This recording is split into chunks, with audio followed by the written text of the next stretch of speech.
54 years before the birth of Christ, at the end of a cold, star-filled spring night, a crowd of 200 people stood in a semicircle by the bank of the river and waited for the dawn. 10 days had passed since the ominous news had come. In front of them, at the water's edge, was a smaller group of 5 figures. Silent and still, in their long grey robes, they might have been taken for so many standing stones. These were the Druids, and they were about to perform a ceremony which it was hoped would save the island and their world. Amongst those gathered by the riverbank were 3 people, each of whom, whatever hopes or fears they may have had concerning the threat ahead, guarded a personal and terrible secret. One was a boy, the second a woman, the third a very old man.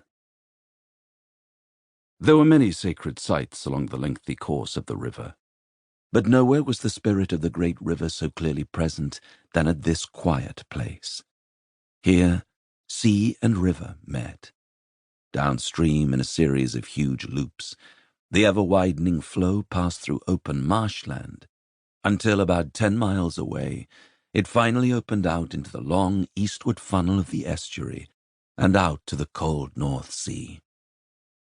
Upstream, the river meandered delightfully between pleasant woods and lush, level meadows.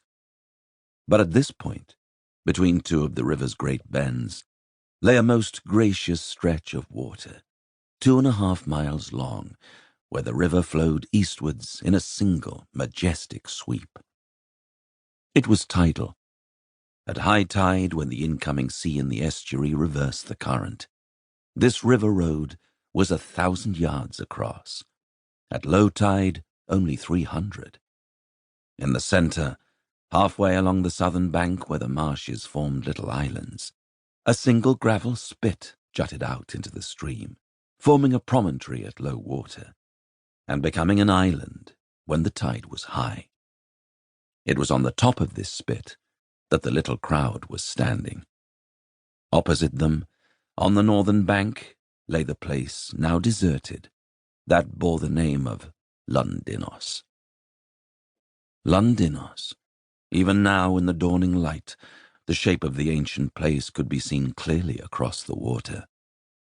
2 low gravel hills with level tops, rising side by side, about 80 feet above the waterfront.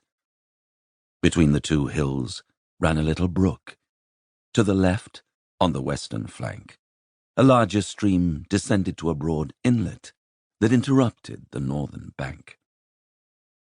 On the eastern side of the 2 hills, there had once been a small hill fort, whose low earthwork wall, now empty, could serve as a lookout post for vessels approaching from the estuary.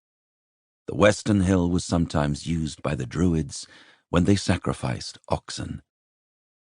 And that was all there was, an abandoned settlement, a sacred spot. The tribal centers were to the north and south.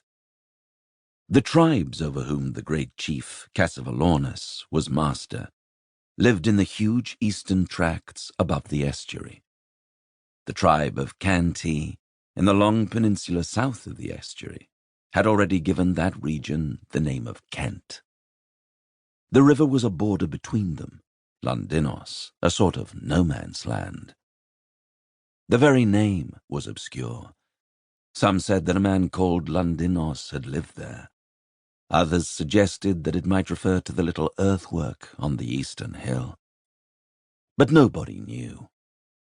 Somehow, in the last 1,000 years, the place had got the name.